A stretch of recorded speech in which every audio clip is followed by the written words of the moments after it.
potentiel. Et ensuite, j'ai regardé aussi les vidéos de monsieur Graham Hancock, donc qui propose là un petit panache de 5 vidéos, il me semble, où il montre des choses qui sont sur Terre, et bon, il a ses propres conclusions, bon, il se trompe sur beaucoup de choses parce qu'il peut pas imaginer ce que c'était. On va dire, c'est pas facile d'imaginer, hein, quand vous êtes face à quelque chose, à un endroit, vous avez, ah bah tiens, c'était ça, non, c'est compliqué. Il faut aller voir dans les terres parce que franchement, il y a des choses, c'est pas évident de comprendre. Donc on va faire juste une chronologie de base là. Donc sur Terre, bon ça je vous l'ai déjà dit, l'Atlantide ça commence à moins 180 000 ans de notre ère.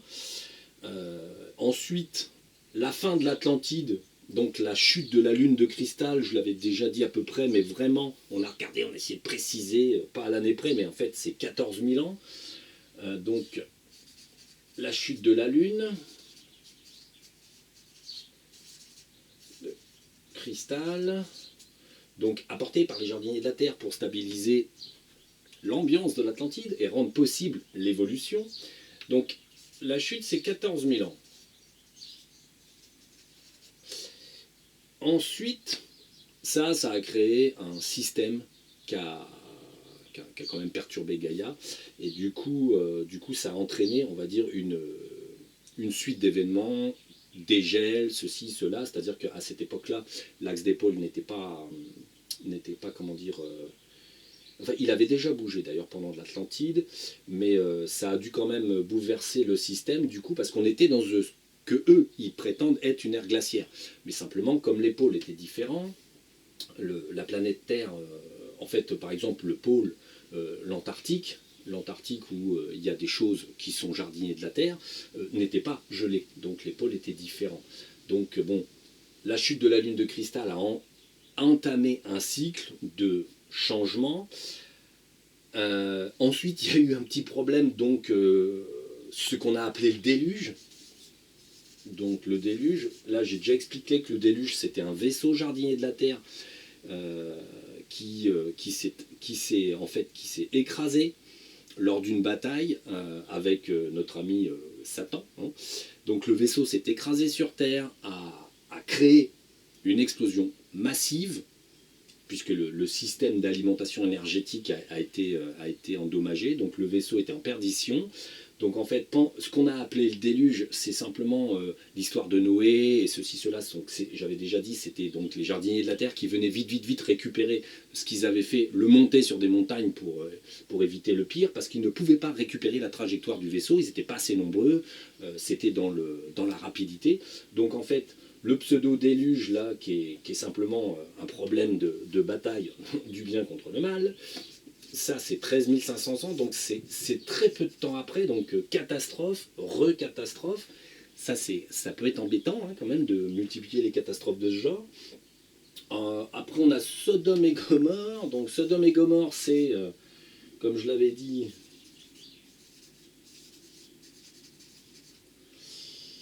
ça ne doit pas s'écrire comme ça Gomorrhe, il doit y avoir un H quelque part. Donc ça c'est 9000 ans. Donc Sodome et Gomorrhe, c'est aussi une histoire jardinier de la Terre, hein, je l'avais déjà expliqué, avec Satan, machin truc, c'est là qu'il est mort, notre petit prince, après avoir un petit peu dévoyé, on va dire, les humains du coin. C'est pour ça qu'on en a des représentations parfaites de Monsieur Bob. Ensuite, on va dire, je dirais cette chronologie, c'est la destruction, bing, bang, boom. Il faut savoir que certains jardiniers de la Terre ont été envoyés entre deux ici, c'est-à-dire Zeus, Apollon et tout le bordel, donc les soi-disant dieux de l'Olympe, ils arrivent à peu près là, hein, puisque c'est eux qui se battent contre Satan, enfin c'est eux qui l'éliminent à Sodome et Gomorrhe parce qu'ils foutent le bordel. C'était des juvéniles, je l'avais déjà dit, c'était une équipe de juvéniles qui avait un gros vaisseau, bon donc bon voilà. Bon, là ils gagnent, très bien. Ensuite le problème c'est, on va tomber sur, alors les Anunnakis. Alors c'est très amusant, c'est parce que ces dernières années, j'ai essayé de savoir qui était Enki, machin, truc, et à chaque fois, la source, parce que là, c'était pas des DD, hein, c'était très amusant, à chaque fois que je voulais aborder le sujet des Anunnakis, en fait, pas moyen de trouver le fil conducteur. Et la source nous faisait tourner bourrique en nous montrant des choses qui s'appelaient aussi Enki, qui s'appelaient aussi ci, ça, que des conneries, quoi. Enfin, des conneries, des choses qui existent, mais elle a détourné la conversation, jusque-là. Alors là, bon, après, du coup, on est allé voir qu'est-ce qui s'est passé un petit peu après, là, puisqu'on arrive dans les années où l'humanité, ayant subi tout ça, le reste des humains, les derniers dragons qui se sont éparpillés un petit peu après l'Atlantide, et les derniers humains qui se sont éparpillés un petit peu partout, comme je vous avais expliqué, avec certains jardiniers qui ont migré à droite à gauche. En fait, il y avait encore une forte présence jardinier de la Terre, hein, qui était là. Il en est mort très peu dans l'incident de la Lune de cristal. Et donc, les jardiniers de la Terre qui étaient éparpillés, et les humains et les dragons qui étaient un peu éparpillés sur Terre, là on arrive à un moment où déjà il y a eu un peu de tri, il s'est passé certaines choses, hein, les événements faisant, mais aussi on est dans une période de régression. C'est-à-dire qu'on passe de l'Atlantide où tout était merveilleux, tout fonctionnait très bien, et on arrive dans une période où on perd, on commence à perdre les technologies, les jardiniers de la Terre reculent de leur rôle parce qu'ils savent très bien qu'ils doivent se retirer. Ils doivent laisser un petit peu l'humanité se débrouiller, vu ce qui est arrivé. Donc ils se retirent et ils laissent l'humanité un petit peu se démerder. Donc, à un moment donné, on a les Anunnakis qui débarquent. Alors, les Anunnakis,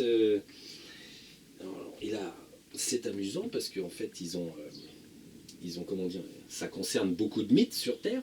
Donc les Anunnakis, ils arrivent, et ça c'est amusant, de l'étoile de Tabi. Alors l'étoile de Tabi, dans les documentaires, vous en entendrez parler, les documentaires qui tournent autour de la plateforme de streaming de Gaïa, vous en entendrez parler pour Gobletly TP, vous en entendrez parler à droite à gauche comme ça.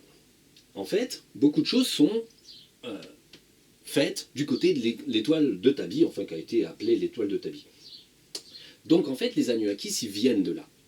Et en fait, ils viennent de là. C'était une espèce qui était connue des jardiniers de la Terre, tout simplement parce qu'en fait, ils ont été à un moment donné être jardiniers de la Terre. Mais ensuite, ils ont trouvé que l'altruisme et le non-bénéfice, puisqu'en fait, les jardiniers de la Terre ne font de bénéfice de rien. En fait, hein, ils n'ont pas d'argent, ils n'ont pas de choses comme ça, c'est stupide, tout ça, c'est trivial et c'est sur Terre. Hein. Donc en fait, ils avaient encore, on va dire, envie de posséder, envie d'avoir. En fait, ils n'étaient pas encore arrivés au stade où ils pouvaient être jardiniers de la Terre. Alors ils ont essayé un peu, puis ils ont dit ouais non c'est bon, c'est un peu chiant quoi, tout faire gratuit, pas gagner notre vie, bon on arrête. Donc les Anunnakis en fait, à un moment donné, débarquent sur Terre. Ils débarquent là à peu près juste un petit peu après, hein, le début de le temps que les humains, on va dire, là je sais pas si j'ai noté une date hein, pour leur arrivée, les petits gars. Est-ce qu'on a regardé?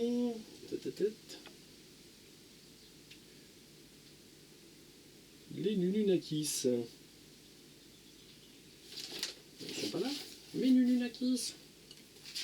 Doit être là. Pyramide, patati patata. Ah, j'ai perdu mes Anunnakis. Bon, ah, sinon, ils sont là, papa. Maintenant, on n'a pas regardé vraiment l'arrivée précise, mais c'est très peu de temps après Sodome et Gomorrhe. Bon, ils arrivent et en fait, ils ont un problème. D'où les tablettes sumériennes, hein, parce que Sumer, machin, tout ce qui concerne les Anunnakis, il y a des tablettes. Alors ils ont trouvé des tablettes avec tout un tas de traductions, et là-dedans ça parle d'or, ça parle de comment dire, de sauver leur planète. Ils avaient besoin, soi-disant, de richesses pour sauver leur planète. Bon, c'est pas clair du tout, et en plus il y a du vrai et du faux. Donc la vraie raison, c'est que simplement de leur côté, les Anunnakis, du côté de leur système solaire avec leur petit soleil et leur petite planète. Donc c'est l'étoile de Tabi. Du côté de leur monde, en fait, ils avaient un problème, leur planète était en danger, c'est-à-dire qu'elle arrivait à une certaine époque de sa vie où tout simplement, elle commençait à perdre vraiment le lien avec son soleil, elle allait se déplacer. pour certainement se rapprocher, et là, eux, ils allaient carrément perdre leur planète parce qu'elle allait commencer à brûler, on va dire. Elle allait se retrouver dans une zone dangereuse plutôt qu'une zone vitale. Donc, comme ils connaissaient très bien les jardiniers de la Terre, et ils savaient qu'il y avait un avant-poste sur Terre, ils arrivent sur Terre, il y a à peu près 8500 ans, hein, donc Anuakis. Ça, c'est 8500 ans. Ils arrivent et ils voient les jardiniers de la Terre et ils demandent, dites donc, vous n'avez pas un coup de main? Nous, ils savaient très bien que les jardiniers de la Terre avaient les moyens technologiques. Eux, déjà, étaient très évolués. Hein. Ils sont venus chez nous, ça leur a pas pris 1000 siècles hein, pour venir. Ils font des trous de verre, ils arrivent, mais simplement, ils n'avaient pas la technologie quand même. Au-delà de certaines technologies, il y a quand même des niveaux d'évolution où il faut vraiment maîtriser certaines choses, quoi. Donc, ils arrivent, ils demandent aux jardiniers de la Terre du secours pour sauver leur monde. Bon, les jardiniers de la Terre se déplacent. Alors, le gros vaisseau qui était sur Terre se déplace, ils s'en vont, et on va dire dans l'entre-deux, le gros vaisseau n'était pas fait pour rester. Certains jardiniers de la Terre du gros vaisseau de Zeus, Apollon et tout le reste, certains sont restés sur Terre, puisque telle était leur mission. Le gros vaisseau, finalement, bon, hop, est allé sur l'étoile de Tabi, voir un peu ce qui se passait, et n'est jamais revenu, puisque n'était pas la mission de rester là, en stand-by sur la Terre. Donc, il a résolu le problème de l'étoile de Tabi. Donc, en fait, ils ont simplement pris la planète, ils l'ont isolée énergétiquement, ils l'ont repoussée un petit peu plus loin, et ensuite, comme le système solaire, de toute façon, ne pouvait plus accueillir cette planète, ils ont cherché un système solaire quelque part, qui pourrait accueillir cette planète, et ensuite, ils ont ouvert un grand vortex, hein, c'est donc un trou de verre, hop, pour le poser ailleurs. Ils ont ouvert un grand vortex, ils ont poussé la planète, en quelques secondes, puisque le trou de verre c'est ça, en quelques secondes la planète s'est retrouvée dans un autre système solaire, tac, recalée à un endroit précis, de façon à ce que ça puisse coïncider véritablement dans les structures de rotation d'un système solaire. Tout est hyper précis, hein, c'est pas un truc que les humains arriveront à faire avant milliards et milliards et milliards d'années, et encore quelques milliards et milliards. Donc c'est vraiment de la technologie, là on s'approche, hein, c'est de la folie. Mais bon, en fait pour les jardiniers de la Terre ça reste tout à fait faisable. Donc ils ont transféré cette planète ailleurs pour sauver les habitants, la culture, le tout quoi. Bon, ça a simplement évité aux Anuakis qui avaient la capacité de le faire d'évacuer toute la planète quoi. Donc voilà. La vraie histoire des Anuakis c'est celle-là, mais dans l'attente, en fait, quand ils sont venus poser la question aux jardiniers de la Terre, ils ont dit ouais, c'est la galère, vite, vite, vite, aidez-nous. Et il y en a une trentaine qui ont dit tiens, on peut rester, ça a l'air sympa sur Terre, on peut rester un petit peu, voir ce qui se passe. Le jardinier de la Terre dit oui, vas-y, reste, fais ce que tu veux, vis ta vie, quoi. Donc on a une trentaine d'Anuakis qui sont restés. Alors le temps qu'ils rentrent un petit peu dans l'histoire et puis qu'ils imposent, on va dire, leur façon de voir les choses, la technologie, les choses comme ça, en fait, ils ont créé une civilisation, mais pas tout de suite, parce que à cette époque-là, 8500 ans, on a encore des jardiniers de la Terre qui gouvernent. C'est d'ailleurs pour ça que sur certaines tablettes, il est marqué que les Anuakis voudraient tuer les Amas. Les Amas, c'est les jardiniers de la Terre. Hein, donc il y a des complots qui se ourdissent parce que les Anuakis qui sont restés sont des gens qui ont envie de palper de l'oseille ou des choses comme ça, ils ont envie d'emporter avec eux des richesses. Ils ont fait travailler les humains à extraire de l'or, ils ont fait travailler les humains à bâtir des temples, à faire ci, à faire ça. Ils étaient bien sûr des dieux vivants, hein. Julie Lecouvreur parle de que certains savaient tout mieux que tout le monde, patati patata, enfin les légendes, les ci, les ça. Mais oui, les Anuakis en proportion des humains c'était des dieux vivants. Bien que par rapport à des jardiniers de la Terre, ça restait encore des adolescents. Donc, les Anuakis restent au départ, mais ne créent pas civilisation, parce qu'ils pénètrent le monde humain, regardent un petit peu, il y a des jardiniers de la Terre qui vivent sur Terre et qui gèrent un peu des choses, et l'humanité à partir de là, de toute façon, commence à descendre. Les technologies se perdent. On a quand même des traces,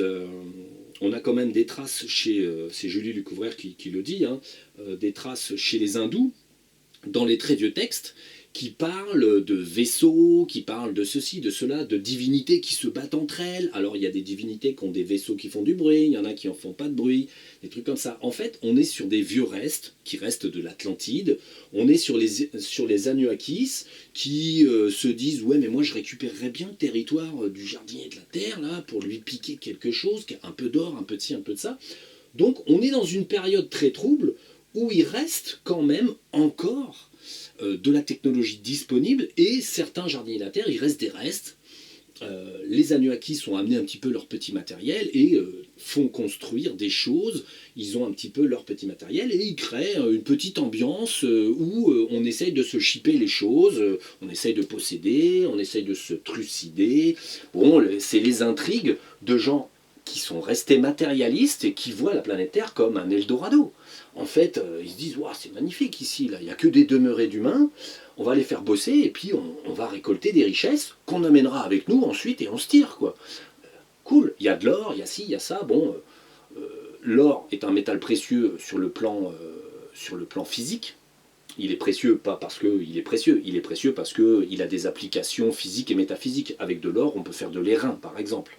Donc bon, comme les Anunnakis sont encore des individus qui comptent, qui calculent et qui convoitisent, eh ben, ils commencent à créer leur petite civilisation. Au fur et à mesure, comme ils ne s'entendent pas entre eux quand même, parce qu'ils voudraient chacun régner, bon, bah, ils créent des royaumes où ils sont les rois, ils sont les ci, ils sont les ça, bon voilà, et ils créent les Sumériens, les ci, les ça, les tablettes, et puis voilà, on a un peu leur histoire qui est relatée, mais qui est manipulée par eux-mêmes. Aucun Anunnakis va faire graver je m'appelle Enki, je suis venu vous dépouiller, c'est sympa la Terre, je suis juste là pour me faire des thunes et puis je me casse après. Non, ils ont menti sur les raisons. Ils ont dit ah oui mais on a besoin d'or pour sauver notre monde, patati patata. Bon voilà, ils n'allaient pas dire qu'ils étaient juste plus élevés technologiquement que les terriens et qu'ils étaient juste là en visiteurs intéressés. Donc ça se passe plus ou moins bien, ça dure un certain temps jusqu'à ce qu'ils partent, parce qu'ils sont partis, hein. Ils sont pas à un moment donné, bon ils ont dit ouais ça va, c'est bon. Disons que les jardiniers de la Terre aussi leur ont dit ouais c'est bon, hein, on arrête. le reste des jardiniers de la Terre leur ont dit ça va, allez, prenez les vaisseaux, vous partez, vous en avez fait assez, ça commence à foutre le bordel, c'est un peu chiant là. Hein. Donc bon, ils ont respecté les jardiniers de la Terre du coin quand même, parce que bon, ça foutait un peu le bordel quand même. Donc bon, les Anunnakis quoi, bon, des rigolos quoi. Enki, Enlil, Gilgamesh, machin truc, enfin tous ceux-là quoi, toute la clique. Vous verrez, enfin, dans les vidéos de Julie Lecouvreur, vous les retrouverez quand elle en parle, et puis bon, c'est relativement intéressant, mais la réalité, c'est celle que je vous donne. C'est pas, ils sont pas venus là, enfin, ils savent, en plus, bon, les humains ne savent pas d'où ils viennent donc de l'étoile de Tabi, qui a donc organisé un petit peu son problème. À cette époque-là, elle avait comme problème que c'était un système binaire, l'étoile de Tabi, c'est-à-dire qu'il y avait un plus petit soleil avec un plus gros soleil, tout ça, ça fonctionnait, et puis ce soleil-là, en fait, le plus petit soleil est mort. Il était trop faible, donc il a été défaillant, et donc le système binaire s'est transformé en un système avec un seul soleil, et c'est là que ça a merdouillé, et donc ils ont été obligés de partir, avec l'aide des jardiniers de la Terre. Donc, les scientifiques ont un problème avec l'étoile de Tabi, ils observent, alors c'est quand même suffisamment loin pour qu'ils ne comprennent rien, ils observent que cette étoile a une descente de luminosité de 22%. Et ils n'ont pas compris. Ils ont dit, putain, comment ça se fait? Ça doit être un corps énorme, céleste, qui passe devant, puisque, bon, par exemple, dans notre système solaire, vous avez le Soleil, et si, par exemple, vous mettiez Jupiter devant, là, et puis que vous regardiez d'ici, en fait, Jupiter éclipserait 5% de la lumière du Soleil. Bien que ce soit déjà une très grosse planète, elle est ridicule par rapport au Soleil. Donc, si on observait d'un télescope la perte de luminosité du Soleil quand Jupiter passe bien en face, on aurait 5% de descente lumineuse. Donc, les scientifiques se disent 22% de perte, c'est énorme, quoi. Et du coup, ils ont commencé, bon, ça fantasme un peu partout sur qu'est-ce qui fait quoi. Bon, en fait, c'est simplement le Soleil qui est mort, qui passe un coup de temps en temps devant. Et comme il a une taille qui est quand même beaucoup plus grosse qu'une planète, quand il passe devant, il fait carrément éclipser de 22% la luminosité du Soleil principal du système solaire de Tabi. Donc voilà.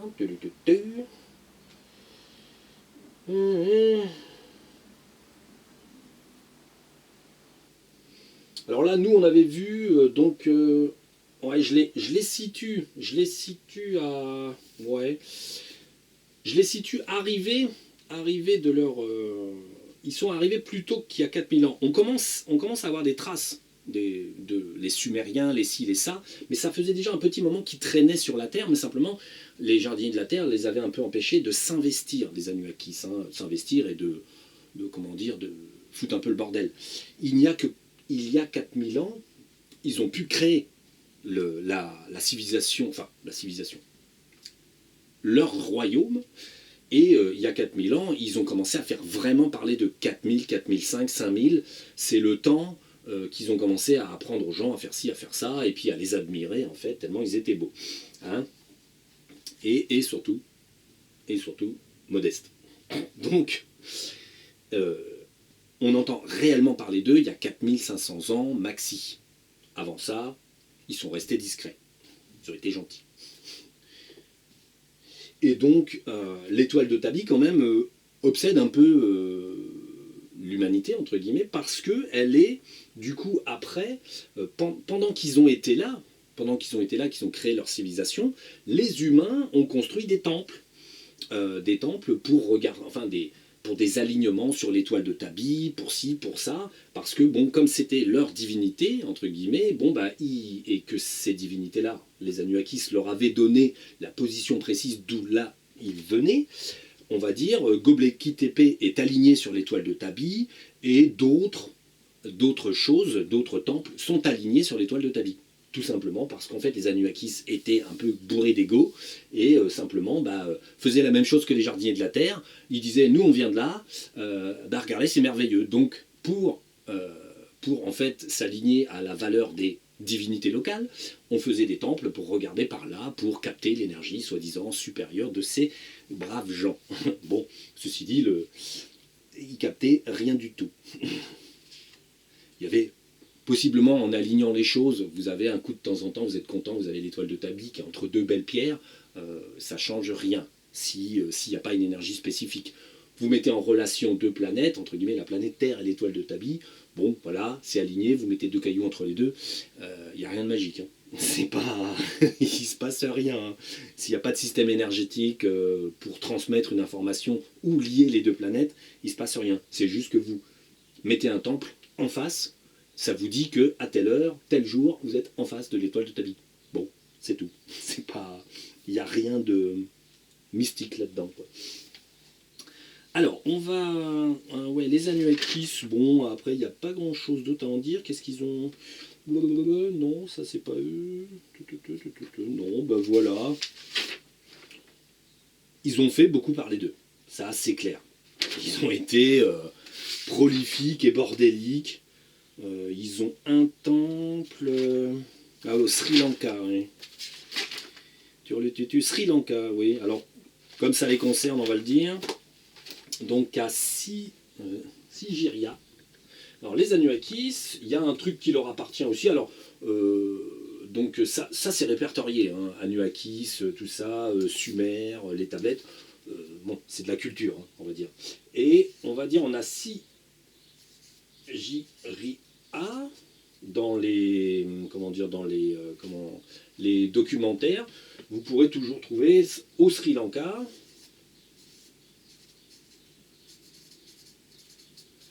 Donc au Sri Lanka, c'est sur une butte, c'est un gros rocher, et là il y a un Anunnakis qui s'était installé là, tout simplement. C'était son domaine, il était content, il était posé là, c'est lui qui a fait faire tout ce qui a été fait là.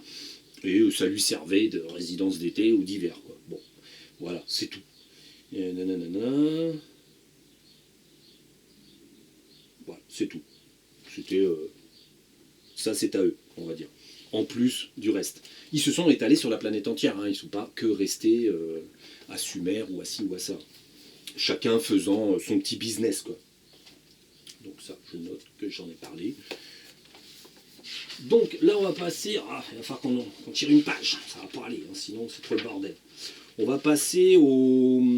On va dire donc... On va passer à Graham Hancock et tout ce qu'il a... Comme ça, bon, l'étoile de Tabi, c'est tout ce qu'il y a à en dire. Hein. C'est de l'information, entre guillemets. Là, on va passer à Graham Hancock, donc, qui est un journaliste, hein, qui a les moyens, on va dire, c'est ça. Hein, dans le monde, c'est beaucoup une histoire de moyens, qui s'est intéressé, qui a eu l'intelligence quand même de s'y intéresser. Donc, il s'est intéressé à tout un tas de choses. Et bon, ça l'a passionné. Bon, il est absolument certain qu'il a vécu pendant l'Atlantide et des choses comme ça. Du coup, bon, bah, ça l'interpelle, quoi. Donc, Monsieur Graham Hancock, il a donc fait une vidéo en 5 volets, il me semble. Il a parlé du mur de Bimini. Donc, mur de Bimini. Y a-t-il une faute? Certainement. Ha. Alors, question, qu'est-ce que c'est que le mur de Bimini? Ils ont trouvé, sous l'océan, ils ont trouvé des alignements de pierres, et ils ont trouvé que les pierres étaient même calées sur de petites pierres. Vous verrez dans le document, c'est documentaire, on se dit, bah, tiens, mais qu'est-ce qu'ils ont foutu, quoi? En fait, le mur de Bimini, explication quand on va voir dans les terres, c'était un temple. Alors, les îles de Bimini, en fait, simplement, bon, bah voilà, vous aviez un plateau, vous aviez une petite île, machin, tac, comme ça. Le temple, il était là. À l'origine, hein, pouf pouf, un joli petit temple, tac, tac, tac. Il était là. Mais en fait, comme les jardiniers de la Terre et les Atlantes ont vu que dans peu de temps, l'eau allait monter parce que la glaciation allait s'arrêter, ceci, cela, ils savaient que l'eau serait là. Donc, quand il fait, ils se sont dit, oulala, bah, il faut démonter, quoi. Alors c'était un temple type pierre, pierre comme ça, hein, c'était hop, hop, pierre compliquée, avec les petits blocs, les machins, c'était façon jardinier de la Terre. Donc assemblage au micron, et tout et tout. Donc en fait, ils se sont dit, on démonte le temple, et puis on va tout simplement le mettre là, hein, et puis ça sera parfait, il sera hors d'eau. Le seul problème, c'est qu'ils ont été pris de court, c'est-à-dire qu'ils ont démonté le temple, ils ont, à base d'antigravité, hein, parce que des pierres pareilles, ça bouge pas à la main, hein, donc à base d'antigravité, ils ont démonté pierre par pierre le temple, ils l'ont étalé. Alors vous verrez, il y a un schéma, alors ils ont essayé de comprendre le schéma ou je sais pas quoi, c'est simplement qu'en fait, ils ont étalé les pierres, ils ont fait certainement un schéma sur leur petit cahier, ils ont étalé les pierres, ils les ont posées, numéroté tout ça, et puis bon voilà, ils ont étalé. Bon, ça fait le mur de Bimini, une sorte de chaussée, on se demande, les pierres sont espacées les unes des autres, et il y a des toutes petites pierres qui réceptionnent les grosses pierres tout simplement pour ne pas les endommager. Ils les ont posées sur des petites pierres pour qu'il y ait un espace entre les deux, enfin bon, que tous les matériaux soient posés proprement. Je vous raconte que c'est des Atlantes qui font ça, tout est fait dans la tranquillité, il n'y a pas, dans la technologie tranquille, on fait ça doucement, on met chaque pierre comme il faut, on prend son temps, rien ne presse. Seul truc, c'est qu'en fait, avant qu'ils aient fini, donc ils avaient fini d'étaler les pierres, tout ça, et avant qu'ils se décident à remonter le temple, en fait, il y a eu la lune de cristal, donc qui est tombée, l'océan est monté, et surtout, les Atlantes se sont retrouvés un petit peu en perte de vitesse. Donc, c'est un temple démonté, prêt à remonter. Il faudrait en fait scanner toutes les pierres, les nettoyer, les scanner, et ensuite demander à un ordinateur de remonter le temple. Ça serait tout à fait faisable. Enfin, on va dire, c'est comme un Lego, il faut juste trouver, c'est un puzzle géant tridimensionnel, il faut trouver comment les mettre. Bon, ça serait pas facile. Hein. Donc ça, voilà, c'était l'explication du mur de Bimini. Ah, il parle d'une pyramide, donc, qui a été faite en 3 fois. en terre cuite, en machin. Ils parlent d'une pyramide comme ça, là, elle a été faite en 3 fois, ils sont rentrés, ils sont allés jusqu'au milieu. Donc elle se trouve, je sais plus, bon, enfin dans son document, voilà. Moi j'ai fait vite. Hein. Donc moi je regarde ce qu'ils disent, je regarde les lieux et ensuite voilà, on va voir ce qui se passe. Donc cette pyramide a été faite en 3 fois, oui. Alors la plus petite est très ancienne, hein, et en fait véritablement de l'époque de l'Atlantide. Alors il n'y avait pas grand-chose dans ces lieux, hein, ça reste des lieux, on va dire, sains, propres, mais cette petite pyramide, au départ, stockait, en tout cas, a été laissée dans cette petite pyramide, un liquide spécial qui soignait à peu près tout. On va dire, vous savez, un liquide qui reprogramme littéralement votre ADN et vous soigne. Alors bon, il faut savoir que les francs-maçons, quand ils ont conquis, ça va être en Amérique du Sud ou je ne sais plus où, quand ils ont conquis tout ça, les francs-maçons, ils sont passés, ils sont rentrés, ils ont pris la fiole, ils sont repartis. Et ils n'ont rien laissé d'intéressant. Il y a des artefacts, des choses, enfin bon, des choses intéressantes pour l'archéologie, mais on va dire pour un métaphysicien, la seule chose qu'il y avait d'intéressant, c'était une sorte de produit miracle. Vous le buvez, vous êtes malade, vous n'êtes plus malade. Voilà, c'est tout. C'était pas encore l'eau de jouvence qu'ils avaient trouvée ailleurs.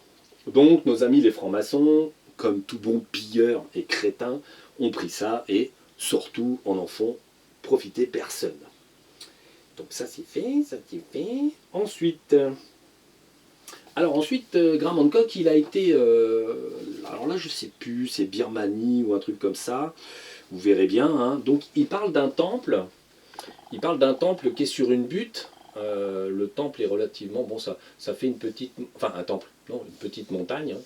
C'est une petite montagne qui est organisée comme ça, et il y a plein d'orgues basaltiques avec un petit peu des niveaux, et ensuite ça descend, hein, c'est dans une zone tropicale, et en fait, il y a plein d'orgues basaltiques, donc on va dire des pierres qui possiblement ont plusieurs facettes comme ça, et des grandes orgues comme ça qui peuvent faire 1 mètre, 1,50 m.